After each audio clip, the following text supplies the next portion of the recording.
That's something that my close friend I was just talking to brought up, is she was like, if anything that could come out of this, because I was talking to her about, I feel like it's weird, putting all of our family's dirty laundry out there. But then she was like, but you're not, because if you can help another little girl who's scared and Yeah. struggling and confused, because nobody talks about this kind of abuse this thoroughly.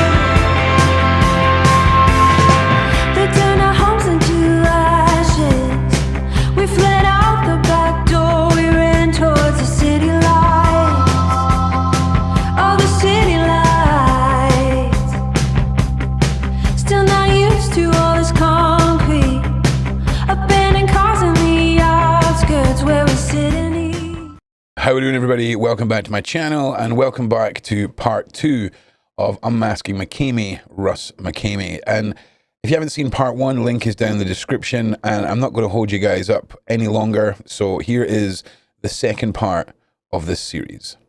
Buckle up. Next, we're going to hear about sections from Carol's interview from last year, where you're just going to hear, once again, this pattern reaffirmed. After we've heard Carol's story, we're going to be moving on to something a little bit different, and trying to sort of educate ourselves a little bit on the mindsets of individuals like Russ. But before that, here's Carol's story. Pay attention once again to the similarities, because it's like you're hearing the same life lived by these 3 different women. Have a listen. Well, my name is Carol, and Russ was my boyfriend, and I lived in Arizona, and he wooed me into moving to San Diego, and I lived with him there for 15 years. He was excellent at hiding what was going on in his noggin. Yeah. But his ex-wives had warned me about it, and I'm like, oh, whatever, he's fine, And then probably a year into it, it's like he couldn't hold it in anymore, and hell began. He was obsessed with the guy who touched him when he was a kid. Okay. He wanted me to go up to Orange County, which is up by Disneyland, which it's about an hour and a half away. And he wanted me to go kill this guy for him. And if I didn't do that, then I must not love him, that kind of thing. And then just a lot of OCD tendencies. But I've never known that OCD directed on somebody else to do things repeatedly, like going in and out of the front door 50, 60 times. It was okay for him to let me in the house. If I was... Were these actual occurrences? Yes. Yeah. Daily. For 15 years? Yes. What was the result of you not conforming to that? Oh, anger. You don't care. You don't love me. You don't take care of me. And then he would get really mad. He would storm out of the house and be gone for hours in his truck. He would go to the movies and watch movie after movie, like bounce from theater to theater. And then he would come back like 1 or 2 o'clock in the morning. But it also started out when he would take off like that. If I didn't go look for him, that was even worse, because then I didn't care again. When he got famous, okay, especially when this movie was going to be made, well, maybe Making Monsters maybe started it, but when his ego just went crazy, and any woman who contacted him was like his instant girlfriend. He could have a dozen of them at a time. And it was just constant Skyping. And now his office backed up to the bedroom. And so I'm sitting in bed and I can hear every single word. And it's so hurtful. So, and then I got fired from my job because Russ and Holly would not stop calling me, trying to convince me how fabulous this was going to be, the three of us living together. And I'm like, were they expecting like a polyamorous relationship or just like a co-living situation where they were in a relationship and you were their caregiver? Russ was going to sleep on the couch. I was going to be in the bedroom, and Holly was going to be in that little apartment out in the front. Yeah. Well, I can hear everything in that room. That's his office. I'm not going to do that bullshit. And he could not get it through his head that it was not okay. It is so inappropriate to ask you that. And he wasn't asking me. He was telling me that's what it was going to be. And this wasn't the first girl that he had done that with. He had done it with at least 2 other women. Well, woman. And if I would go in there and ask him to stop, he would scream at me. He would stop the camera. He would scream at me. And then if I started to cry, he would chase me with his camera and say, see how she is? See it? Look at. You can't stand up for yourself. You're not allowed to say anything. It's his way or no way. I think there is not one single day that he did not make me cry. We were at a reunion because somebody had lost one of their greyhounds. They had just gotten it. It had gotten out, and a whole bunch of us went searching the hills for this dog. So at the 1-year reunion, we all got back together, and he kept calling me at this function saying that if I didn't come home immediately with the camera, he was going to call the police and have me arrested for stealing it. Just stuff like that all the time.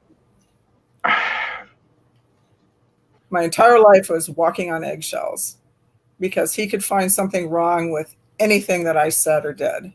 And then when he got into texting and videoing all these girls, if I tried to take the phone away from him because I was so sick of it, then he would ask them to call the police too. I saw what he did to Lindsay. I actually had, like her, blocked out a lot of stuff because he had me do the disciplining of her. He wouldn't do it. He would tell me what he wanted me to say. Then when I'd say it, he'd be mad at me. Lindsay would be crying, and it was a nightmare. Did you ever feel like if you didn't comply, you were in serious, legitimate danger? Did you ever feel every day could just end up? I mean, like Holly said, he threatened he was going to go buy a gun and he was going to kill me. He said that to me several times. And if I didn't do what he wanted me to do, then the suicide threats would come in. He actually did that one time in front of Lindsay and expected her as a, 7 or 8-year-old to comfort him and get him out of the suicide mode.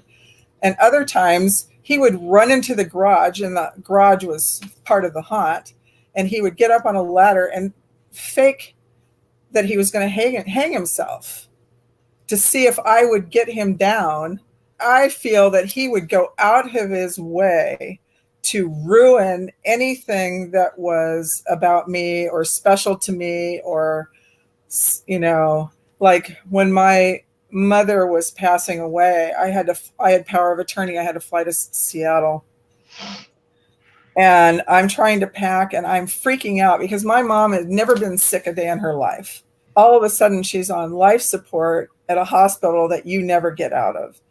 So I'm freaking out. I'm trying to pack. And he's like, well, you've got to pick out my clothes for tomorrow. And I'm like, what? I don't give a shit what you wear tomorrow, but I had to line that all up for him. And when my father passed away 5 months later, he said to me, he wouldn't answer the phone. Again, I'm up in Seattle. He wouldn't answer the phone. And I called and called and called because I was just desperate to talk to him. I mean, 2 parents in 5 months is huge. When I got back, he goes, well, I hate to tell you what I'm thinking. And I'm like, well, what are you thinking? And he goes, well, I'm glad that your parents died because now you're going to get an inheritance and I'll have money to pay off my bills. So I spent on his promise. I paid $100,000 to pay off his second mortgage because we were struggling financially because he has no filter on what's being spent. It's just, I had to tell him multiple times, you can't buy that prop. We can't afford it.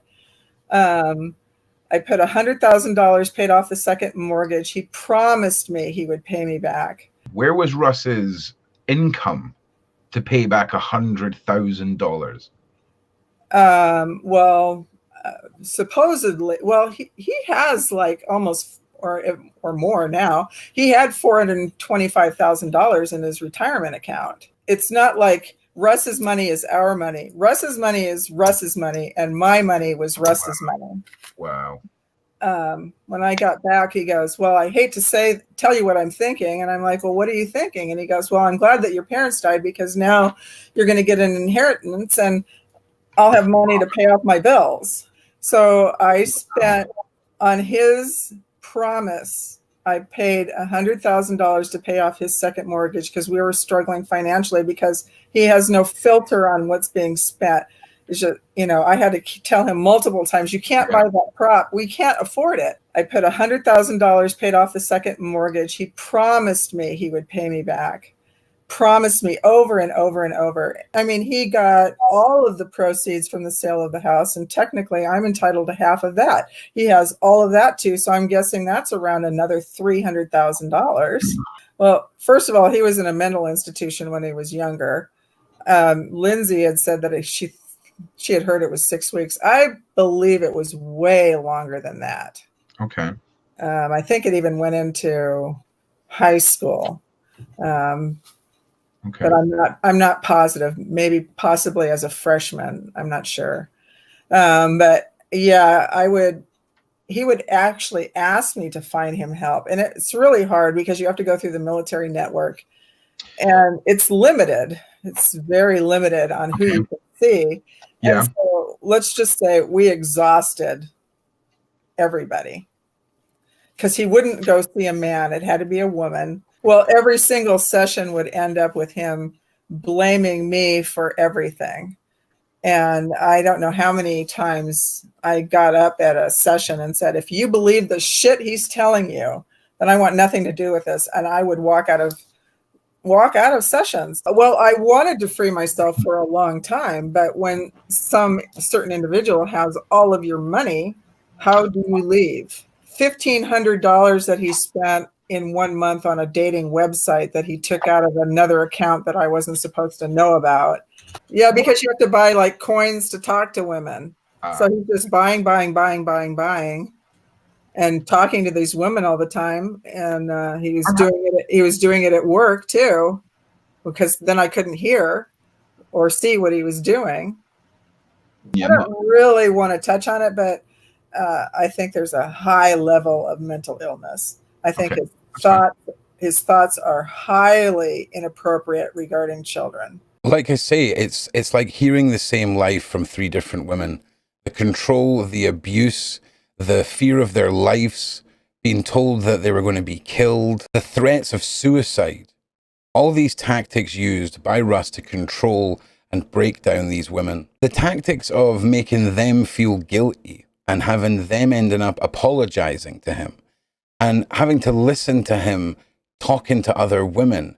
An absolute disgrace for any of these women to have had to have gone through that. So for me, I'm not particularly smart when it comes to a lot of the technical terminology on mental health. So during this process, I was doing a lot of reading and trying to establish the mindset that I think Russ has. And I delved into the mindset of a psychopath. And I think it's important that if you don't know technically what that means, that you listen to this next segment. Have a listen to the technical terms of a psychopath. And what I want you to do is get a bit of paper, draw a line down the middle, and on one side, write S for psychopath, and on the other side, write N. And we're going to get to that in a minute. But every single time you feel like Russ has a checklist or a checkpoint in the psychopath column, put a tick there. And they will break down the 7 signs of what makes someone a psychopath. Have a listen and make sure you note down all the times that Russ ticks the psychopath box. Clinically diagnosed sociopath or psychopath will likely exhibit many of the following signs on a regular basis, especially when personal gain, relational control, and social domination are at stake. 1. Pathological lying and manipulation. If you repeat a lie often enough, it becomes accepted as the truth. In their desire for ever more power over relationships, organizations, or society at large, many sociopaths and psychopaths will literally make up and say anything in order to achieve their aims. Blatant lies, distortions, deceptions, broken promises, and blaming the victim are just some of the common devices used to enable the sociopath or psychopath to advance his or her aggressive and unscrupulous schemes. Instead of making factual statements based on reality, sociopaths and psychopaths repeat lies incessantly to distort. Solid evidence is ignored and dismissed with contempt. 2. Lack of morality and rule-breaking. Most people have a basic sense of right and wrong. In general, we may agree that kindness is right and cruelty is wrong, healthy relationships are right and toxic relationships are wrong, honest hard work is right and stealing and cheating are wrong. Sociopaths and psychopaths, however, have little or no sense of morality. They are more inclined than the general population to violate human rights or have brushes with the law. They believe that might is right and rules are meant to be broken. Human and ethical considerations are ignored and viewed as weaknesses. In short, they have little or no conscience. On occasions when sociopaths and psychopaths do mention morality or fairness, it is done either for the sake of appearance or to conveniently forward their own self-serving agenda. Fake morality is used as a manipulative device rather than genuine value. 3. Lack of empathy and cold-heartedness. Research by neuroscientist Adrian Raine reveals that people with antisocial personality disorder have fewer cells in the prefrontal cortex, considered the most evolved region of the brain. The prefrontal cortex is responsible for, among many functions, the capacity to understand other people's feelings, empathy, the capacity to make sound, principled judgments, ethics, and the capacity to learn from life experience, reflection. As sociopaths and psychopaths lack empathy, ethics, and reflection, they also tend to be unfeeling and cold-hearted toward the pain and suffering they cause others. This lack of humanity has several dangerous implications.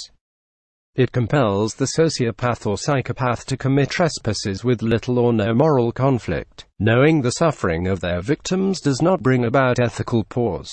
Just the opposite, it may encourage the sociopath or psychopath to do more harm, for they feel like they're winning. Abuses are committed without regret or remorse. Little or no lessons are learned from the negative consequences of their actions. Sociopaths and psychopaths often blame their victims for causing their own victimization. Many sociopaths and psychopaths become serial offenders in their transgressions against others, until consequential intervention takes place, i.e., strong action by a coalition of people to halt their misconduct and destruction. 4. Narcissism and false superiority complex.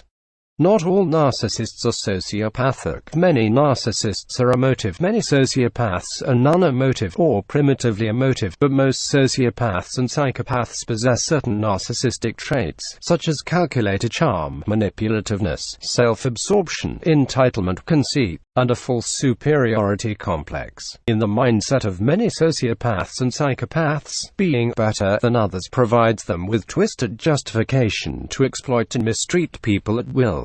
5. Gaslighting and psychological bullying. Gaslighting is a form of persistent brainwashing that causes the victim to doubt her or himself, and ultimately lose his or her own sense of perception, identity, and self-worth. At its worst, pathological gaslighting constitutes a severe form of mind control and psychological bullying. Gaslighting can occur in personal relationships, at the workplace, or over an entire society. For many sociopaths and psychopaths, gaslighting is used as a specialized form of lying and manipulation, where the gaslighter incessantly repeats falsehoods about the undesirability, inadequacy, and/or detestableness of the gaslightee. It degrades an individual or a group's identity, and stigmatizes and marginalizes their value and acceptability. Gaslighting is psychological violence. 6. Lack of contrition and self-serving victimhood. When caught in the act with their unscrupulous behavior, most sociopaths and psychopaths will not show signs of contrition or remorse unless it is strategically advantageous for them to do so. On the contrary, they are more likely to double or triple down on their aggressive tendencies, increase hostility, deny responsibility, accuse and blame others, and maintain a facade of arrogance and conceit. Interestingly, many sociopaths will invent a victimhood story for themselves. Casting themselves as victims can help sociopaths and psychopaths to defend their immoral conduct. 7. The situational sociopath or psychopath. Perhaps one of the most insidious forms of antisocial personality disorder is what may be termed situational sociopathy or psychopathy, where an individual extends cordiality, respect, and regard towards some, but exhibits inhumanity, harshness, and cruelty towards others. Targets of situational sociopathy or psychopathy are usually individuals or groups considered to be other, lesser, or weaker, and may be based on factors such as gender, class, race, sexual orientation, social standing, societal afflictions, etc. This sociopathic splitting views some people as fully human, and others as objects, commodities, and less human. Situational sociopathy or psychopathy contributes to many unjust conditions, such as misogyny, class bigotry, racism, homophobia, religious intolerance, extreme poverty, and structural violence in society. So yeah, pretty much all the 7 points there are ticked pretty heavily. And for me, not being educated on these topics, the psychopath mindset just felt like this is where Russ is. The next person we're going to hear from, okay, is Russ's daughter. Segments from her interview. And she really focuses on the mental health side, things he's actually been diagnosed with. And she further touches on the fact that Russ being abused when he was abused earlier on in his life, this heavily affected him later in life. She puts forward a different argument. I don't know if I agree with it. I think it's worth us listening to her side and educating ourselves like we just did on what a psychopath mindset is, on the narcissist's mindset. Have a listen to these segments. I think it is warranted us listening and giving ourselves all the evidence we can from as many of the people that have been close to Russ as we can possibly gather, and using those statements as how we form our opinion moving forward. Russ, his statements about children, to Susan, to Holly, they're unbelievable. They're disgusting. I'm not justifying those. I'm not sympathizing. I'm just trying to approach things from a different point of view, where we try and find the reason for this. If there's a path and a set of stages leading up to an actual crime, shall we say? Let's listen to Lindsay's story. Have a listen. My name is Lindsay. I am Russ Mckamey's daughter. I have not seen my dad since I was 13, and I'm almost 22 now. My brother and I had a pretty interesting childhood that still, affects us to this day. And we've never really talked about it, except with like people who we're really close with, because it's really hard to explain, as I'm sure you guys can understand. It's a very strange situation. But I mean, I don't want to say that I'm jumping on a bandwagon because it sounds like there's negative. I saw Carol make a video. Carol was my stepmom from the ages of 5 to 13.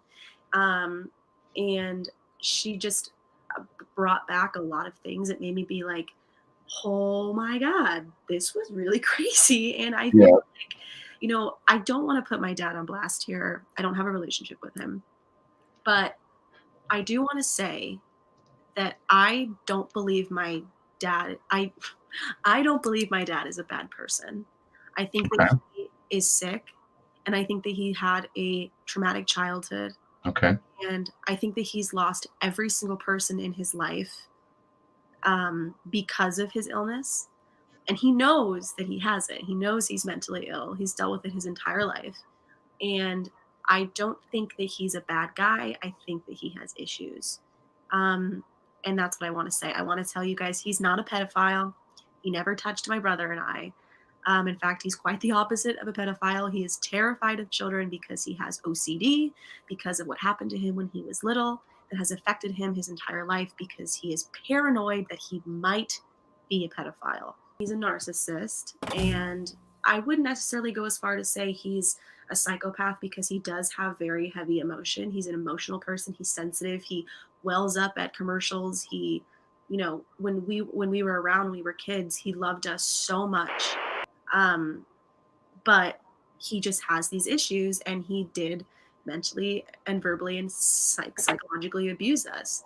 But he didn't, I don't want to say he didn't mean to. It's just, it's a hard balance of trying to figure out where his head is at, because you can't understand someone who's ill like that unless you are Okay. also ill. But I don't think that he's predatory towards children personally. Um, when I was little, he wouldn't even go near me. He wouldn't hug me. He wouldn't touch me because he's paranoid and he has OCD and all these issues.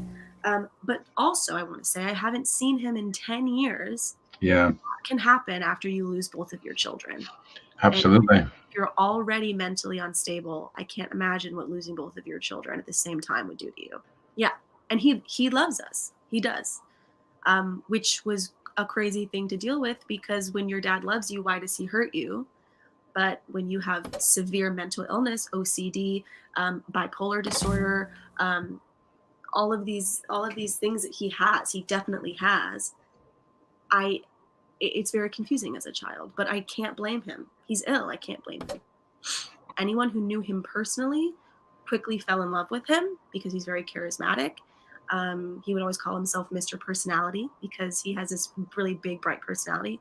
But then you get to know him and everything changes. So if there was any bad reputation in San Diego, it was the people who knew him. People who didn't know him just thought he was weird and crazy.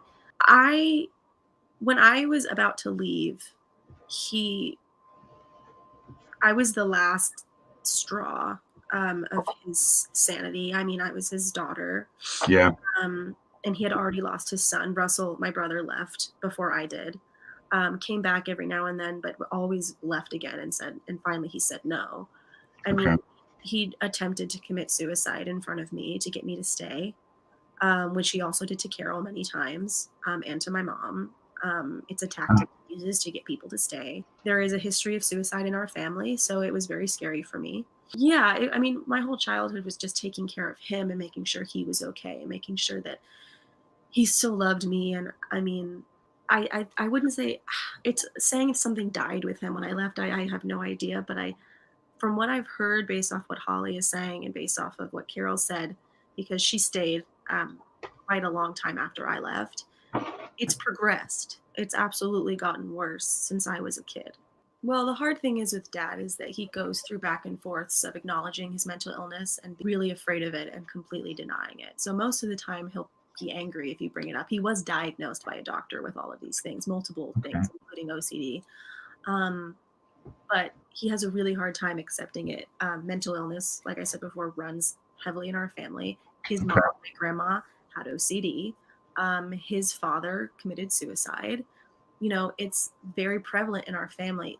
You know, I blocked a lot of that time. When I was younger and my dad would practice on me was, you know, mind over matter because he wanted me to be mentally strong. So he would put me through things, put me in the haunt, do certain things to me to trick me, trick my brain, which was very traumatic because the brain is an extremely strong, resilient thing, but it's also very easily tricked. And his whole little thing is just a trick. It's just a show. You know what I mean? Like that's the thing about mental, you know, manipulation is that it is real to them. So it almost doesn't matter if he's actually doing it or not. If it feels real to you, then that's your truth. And that's why I wanted to come on, and I don't want anyone to think I'm standing up for my dad because I'm not. What he's doing is not cool, not okay, and needs to be stopped, and he needs to be put on medication and in therapy, and he has needed that for 30 years.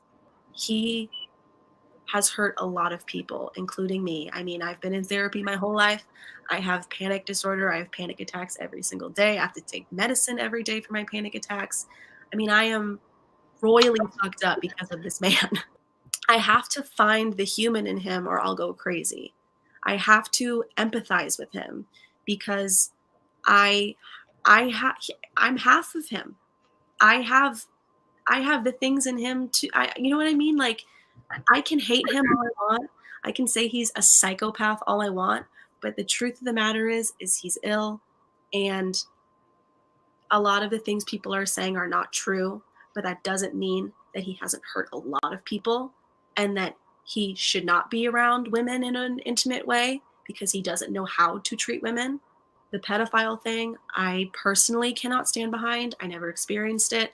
My mom never experienced it. I think that he's sick, and that's that. At the end of the day, what Dad wants is attention. He got attention from the public, and now it's booming more than ever, and he loves it. Leaving when I was 13 was, I mean, I was suicidal. I felt like the loneliest person in the world because I was isolated from everybody and everything, just like same thing that happened to Carol and same thing that happened to Holly. I was sick all the time. I was always vomiting because I was so stressed all the time. And that's something that an 11-year-old shouldn't, never knowing if Dad was in a good mood or in a bad mood. It was just exhausting and I had to leave. And I don't think I would be here if I hadn't left when I did. And I wish I left sooner. For me, I said goodbye at 13 and I never heard from him again. You know, and he really wants to believe everyone is lying to him and everyone is not telling the truth. So I think with Dad, you really are towing the line of like, he loves you, but he doesn't respect you. And he loves you, but he can't do anything for you because he has his own problems he has to deal with. And he loves you, but once you're kind of gone, you're gone, and it's back to his problems. So that's kind of what our life was like. It wasn't ever really about us, which is hard to explain to people when you say he loved you, but he did all these horrible things. And, you know, even now as you're adult, I mean, how can you go your whole life or your children's lives not reaching out, not wanting to fix things, not apologizing, not trying to make yourself better? I mean, we're his only family. No one else talks to him. I hated it. I was terrified of it. It gave me panic attacks. I couldn't sleep. I didn't sleep. I threw up nonstop. Couldn't keep food down because I was so terrified of it. I mean, I'm a kid and I'm seeing these gruesome, bloody things and being trapped in a meat locker to teach me a lesson, or, you know, being scared shitless to, you know, either teach me a lesson or make me learn something or make me stronger or braver. Yeah, and so he would make me walk through it by myself. And this haunt, I mean, even at its you know, weakest, even, you know, it was still intense for a child to walk through. It was still bloody and it was still violent and it was still terrifying. I would say the haunt is one of the main sources of my extreme panic disorder that I have now. When you're in constant panic, so I would constantly be in a fight or flight mode in my head, like shaking, nauseous, getting picked up from school if it was a Monday or if it was my dad's weekend was truly breakdowns in the bathroom. Couldn't make it in class without having to leave because I was having a panic attack. Begging my mom to find some reason for her to have me that Monday night. Like it was just awful. A big thing that would happen, I mean, I couldn't eat really for like 5 years because I was constant. When you're really, really panicked, when your heart is really pounding and you're really stressed, keeping down food is really difficult. So even now I love food. Food is amazing. But when I'm stressed, I can't eat. I can't eat even the slightest stress. I can't eat. I'll throw up. Even now, if anyone ever tells me or asks me like, I need to talk to you or we need to have a conversation, holy shit, I could vomit. I could poop my pants out of my chair because every time I'd get in the car and I'd be picked up, Carol would say, Dad wants to talk to you when you get home. Fuck. Yep. That means the night is over. The night is over before you even got home. So, I mean, there are little things in my day-to-day life, even now, 8 years later.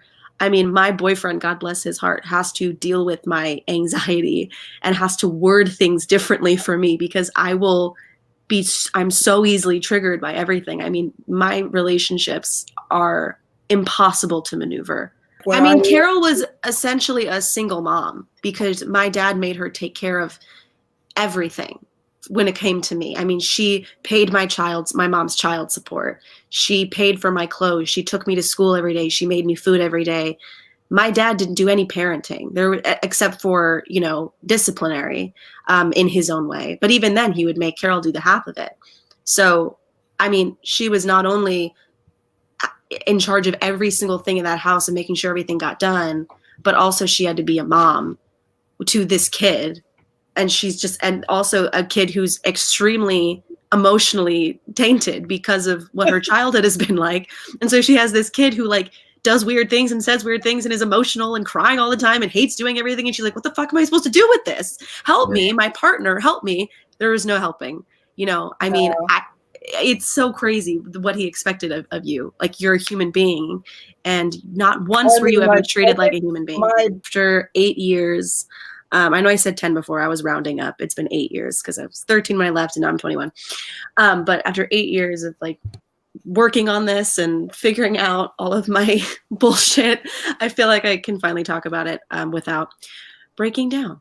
And I feel like psychological and mental abuse is not really talked about as much as sexual and physical abuse is talked about in media and all of that. So, I mean, that's something that my close friend I was just talking to brought up, is she was like, if anything that could come out of this, because I was talking to her about, I feel like it's weird, you know, putting all of our family's dirty laundry out there. But then she was like, but you're not, because if you can help another little girl who's scared and struggling and confused, because nobody talks about this kind of abuse this thoroughly.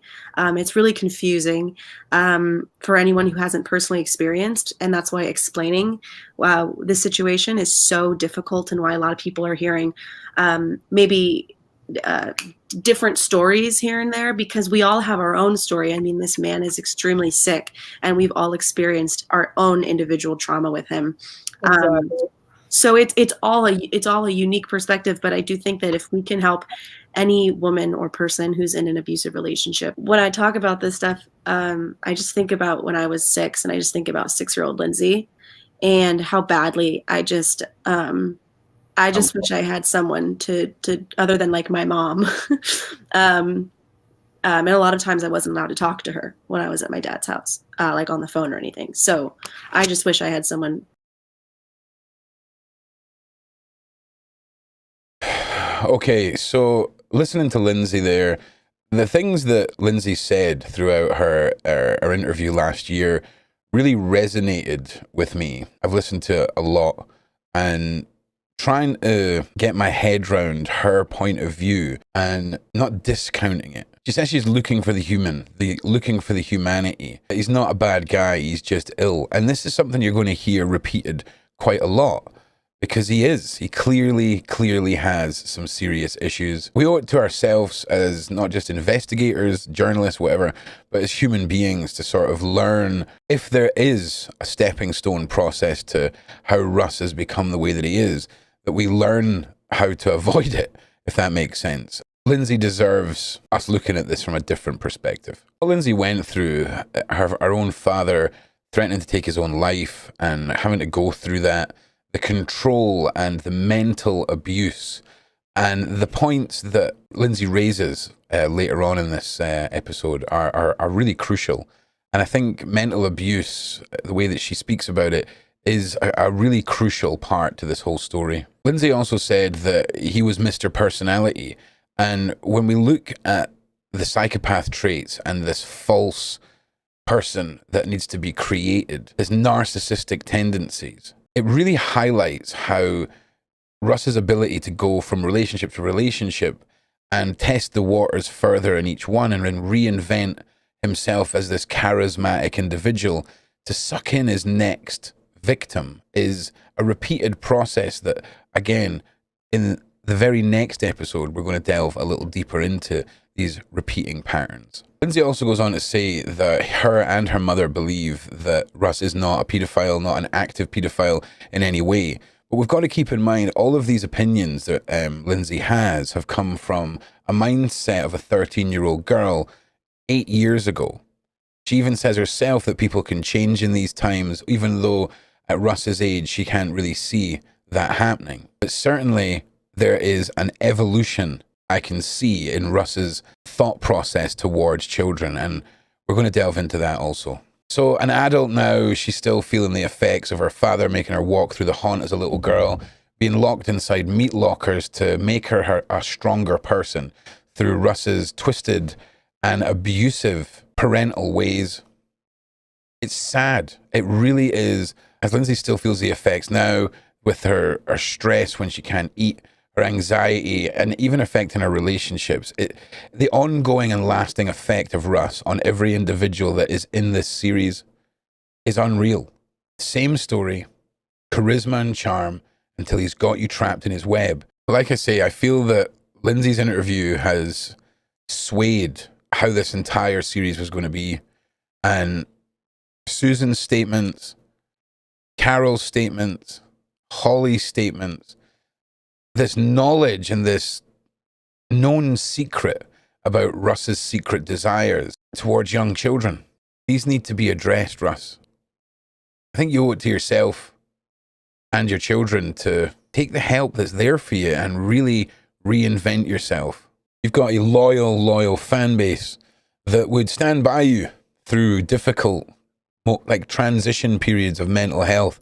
I really think, Russ, that you're in your 60s and now is the time to be the best version of yourself that you can. I mean, this isn't me preaching.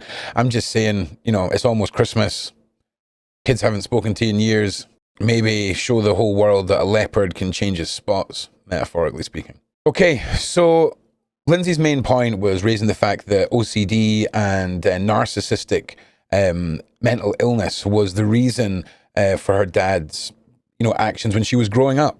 So, like we did with the psychopath, we're going to take our list and we're going to listen to people that have a lot more education on this subject matter than I do, explain to us the signs of narcissism and what a narcissistic individual is like. Have a listen. Narcissism is often interpreted in popular culture as a person who's in love with him or herself. It is more accurate to characterize the pathological narcissist as someone who's in love with an idealized self-image which they project in order to avoid feeling and being seen as the real, disenfranchised, wounded self. While most of us are guilty of some of the following behaviors at one time or another, a pathological narcissist tends to dwell habitually in several of the following personas while remaining largely unaware of or unconcerned with how his or her actions affect others. 1. Conversation hoarder.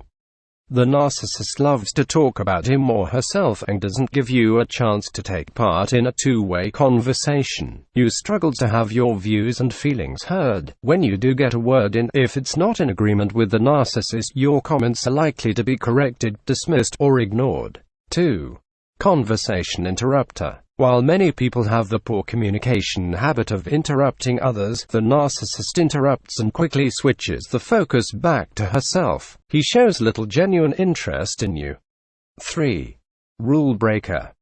The narcissist enjoys getting away with violating rules and social norms, such as cutting in line, chronic undertipping, some will overtip to show off, stealing office supplies, breaking multiple appointments, or disobeying traffic laws. 4. Boundary violator. Shows wanton disregard for other people's thoughts, feelings, possessions, and physical space. Oversteps and uses others without consideration or sensitivity. 5. False image projection. Many narcissists like to do things to impress others by making themselves look good externally. This trophy complex can exhibit itself physically, romantically, sexually, socially, religiously, financially, materially, professionally, academically, or culturally. In these situations, the narcissist uses people, objects, status, and/or accomplishments to represent the self, substituting for the perceived, inadequate real self. These outstanding merit badges are often exaggerated. The underlying message of this type of display is, "I'm better than you." 6. Entitlement. Narcissists often expect preferential treatment from others. They expect others to cater, often instantly, to their needs without being considerate in return. In their mindset, the world revolves around them. 7. Charmer. Narcissists can be very charismatic and persuasive. When they're interested in you for their own gratification, they make you feel very special and wanted. However, once they lose interest in you, most likely after they've gotten what they want, or became bored, they may drop you without a second thought. A narcissist can be very engaging and sociable, as long as you're fulfilling what she desires and giving her all of your attention. 8. Grandiose personality. Thinking of oneself as a hero or heroine, a prince or princess, or one-of-a-kind special person. Some narcissists have an exaggerated sense of self-importance, believing that others cannot live or survive without his or her magnificent contributions. 9. Negative emotions. Many narcissists enjoy spreading and arousing negative emotions to gain attention, feel powerful, and keep you insecure and off balance. They are easily upset at any real or perceived slights or inattentiveness. They may throw a tantrum if you disagree with their views or fail to meet their expectations. They are extremely sensitive to criticism and typically respond with heated argument, fight, or cold detachment, flight. On the other hand, narcissists are often quick to judge, criticize, ridicule, and blame you. Some narcissists are emotionally abusive. By making you feel inferior, they boost their fragile ego and feel better about themselves. 10. Manipulation. Using others as an extension of self. Making decisions for others to suit one's own needs. The narcissist may use his or her romantic partner, child, friend, or colleague to meet unreasonable self-serving needs, fulfill unrealized dreams, or cover up self-perceived inadequacies and flaws. It's really difficult to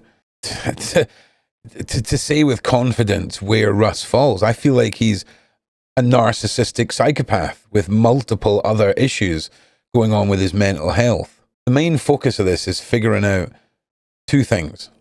Will Russ ever actually get help? And is he a danger to children? The results, you know, we're not educated. I'm not educated on this topic enough to pass judgment on someone's mental health, but we're going to look at the psychopath and the narcissistic side of things and the repeating patterns in the third part of this series. It'll be coming next week. The next two parts of this, there's third parties involved, and I'm just waiting on them. So I think it's really, really, really important that we hear from Lindsay one more time. She has some more really vital things to say, as well as Carol. So I'm going to leave it here. Thank you very much for watching. Please subscribe, leave a like, leave a comment, and stay tuned, because part 3 of this will be, like I say, early next week, and part 4 probably the end of the week because of the third party that's involved. I really hope that if nothing else, if you are in any sort of oppressive situation, Lindsay found the strength after years. Use her strength and speak up if you need to. There's links in the description. If any of you need to get help, you can do so anonymously in the UK, the US, around the world. Links are down below. And thank you for watching. Video's not over. Listen to what Lindsay has to say, and I'll see you guys in the next one. Another thing I wanted to touch on is you can't disregard anybody's experience with him. I mean, every experience is your truth, and I don't think it matters how long you were in his life. If you're an abused person, you're an abused person. Yeah. But I do think that, and she touched on this yesterday, she took back a lot of what she said about my dad. She basically apologized and said that she shouldn't have said he was a pedophile, because she didn't understand the depth of his mental illness and his mental problems, and she had assumptions about what it could be, but she didn't really understand where they were coming from. And I guess she watched my video and said, now I kind of more so understand where things were. I still think things are weird, but I feel like I couldn't really jump to that conclusion. But if you knew what those thoughts were that he has, there is nothing else that you could assume. Right. That's what, and I agree. There's no fault in her assuming that. Of course, that's what you assume. But when you really know him and you really understand where this is coming from and you deal with it day in and day out, you do discover that it's all in his head. A lot of the time people hear the word pedophile and they hear the words child molester in their head. Being a pedophile doesn't necessarily make you a child molester, and being a pedophile doesn't necessarily mean you touch children. It means you're attracted to children. And he's not attracted to children. In my opinion, I don't think he's attracted to children.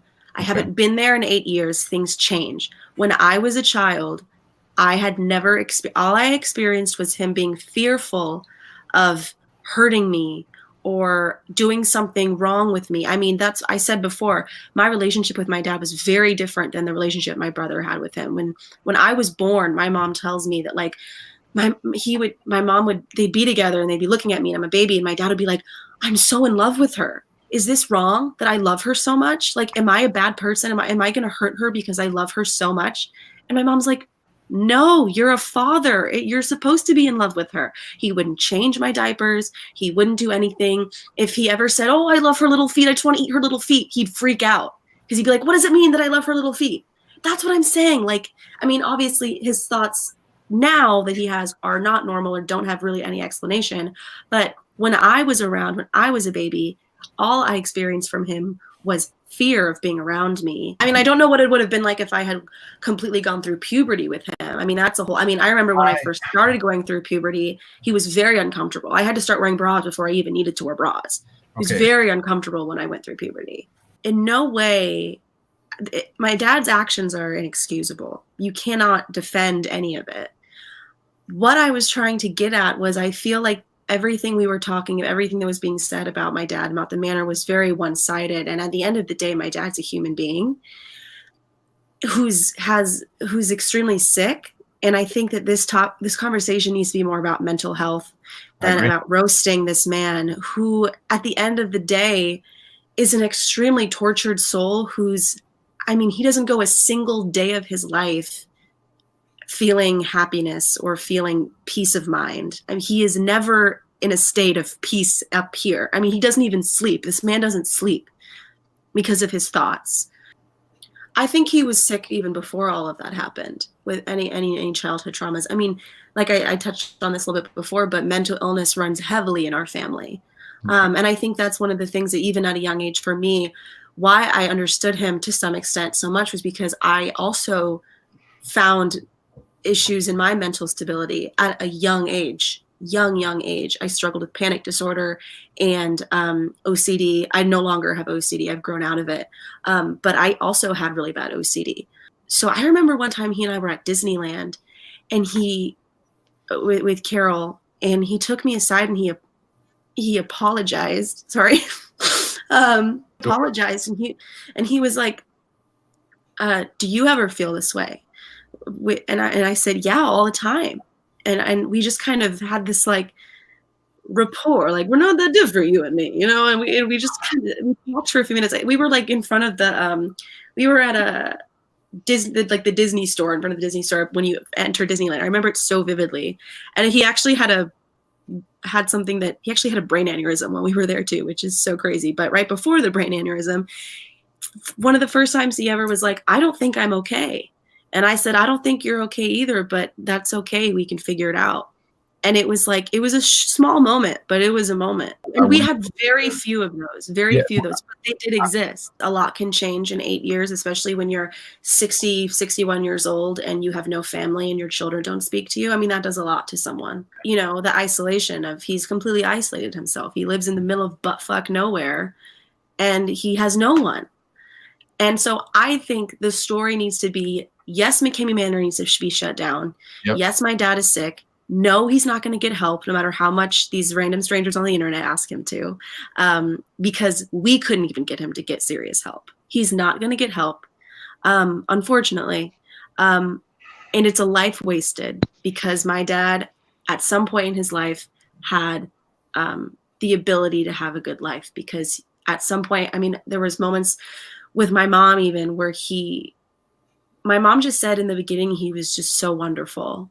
And even Carol says, I mean, when he was younger, he had these issues, but he had so many redeemable qualities. He was charismatic. He made you feel loved, even if it wasn't necessarily anything he was doing for you. He just made you feel special. And he's a talented musician. He's a singer. He's very creative. I mean, he had these redeemable qualities, but I think over the years, his mental health has declined so much that none of those exist anymore. And all he is this sad man, this tortured soul, and hurt people. So you can't look at him as this evil monster, even though maybe that's what he is. I don't know. But for me, all I can think of is that he's a hurt person. And I feel bad for him, if anything. I don't feel bad for him. He is able to get help and get on medication. It's his fault that he doesn't.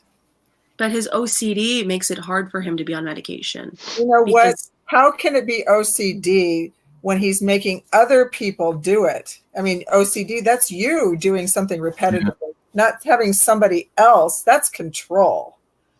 Yeah.